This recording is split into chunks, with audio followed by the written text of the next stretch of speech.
Hello, Lou Hamilton from Audible Elegance here in Cincinnati, Ohio. We are on Montgomery Road, a few doors north of the Montgomery Inn and across the street from Montgomery Cyclery. Certainly, we would like you to subscribe to our video channel, and please take advantage to looking at my blog, our other sources like Instagram or Facebook and X. I've covered this topic once before, not as direct as I'm going to do tonight, because I'm just going to say it. I keep seeing this time and time again. So rather than telling you how to do it right, I'm going to talk about how to do it wrong. And that is spending way too much money on a phono cartridge for the turntable and arm that you have. Because this can be a real source of ridiculous revenue and real easy, because once people get it, well, we don't take used cartridges back and you're kind of stuck. It's kind of like buying tires for your car and driving them for 50 miles and not liking them. Well, they're yours, buddy. That's it. So rather than trying to treat you in one direction, I'll try the other, because I keep seeing this all the time. You have to understand that a cartridge works by feeling mechanical vibrations. So the kind of rule of thumb is, typically when you spend more money for a cartridge, the more sensitive it is to feeling these mechanical vibrations. And there's also different classes of phono cartridges, that which are called moving magnet and others that are called moving coil. And the moving coil are more intricate to build, and the whole thrust behind them is to have a lighter cantilever system that's even more sensitive to feeling vibrations.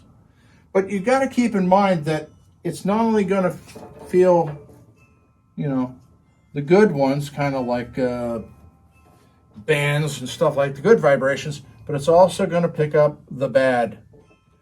And the problem is that the more money you spend on a cartridge, you're going to pick up more good vibrations, but you're also going to pick up more bad.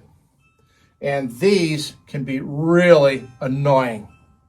They can take the form of distortion. They can be sibilance, as we refer to it, where when singers, it sounds like they're always snaking words, sort of thing. And that's an example of what happens bad. The distortion became extraneous sounds that have nothing to do with the music. And a cartridge, the better the cartridge, the more it's like a really, really good camera.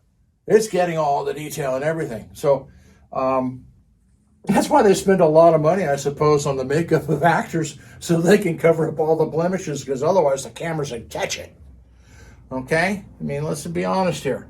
So, particularly if you catch an actor and actress without their makeup on, you kind of go, what the hell?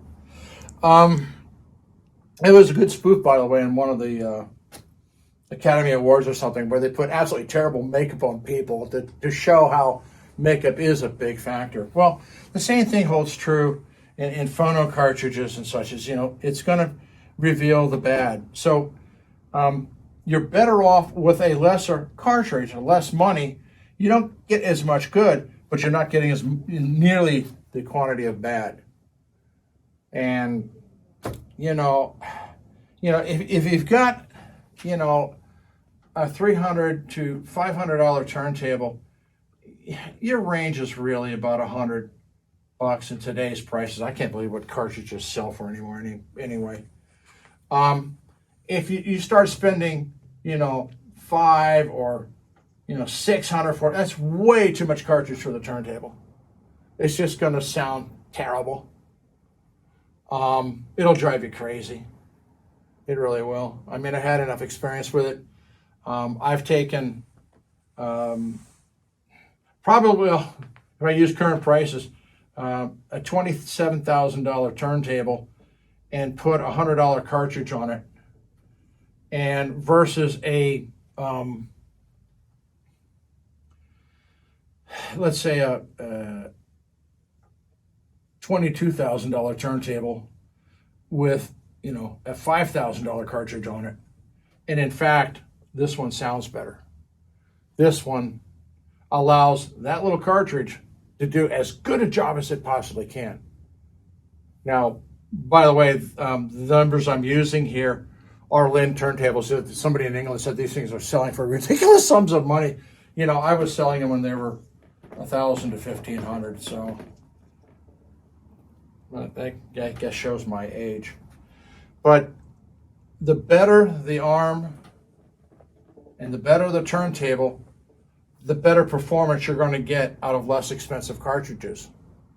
And since we're talking about this combination, keep in mind that this puppy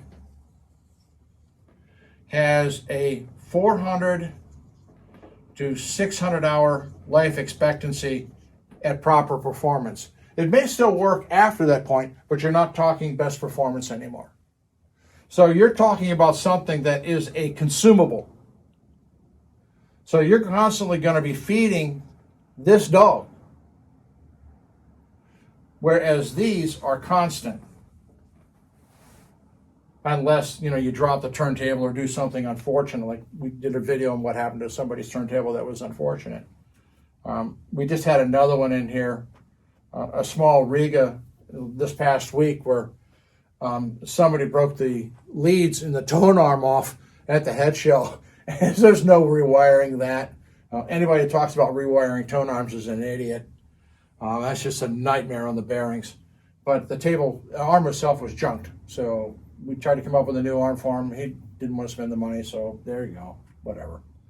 But keep in mind that if you want to waste money on cartridges, spend too much money for the table you have.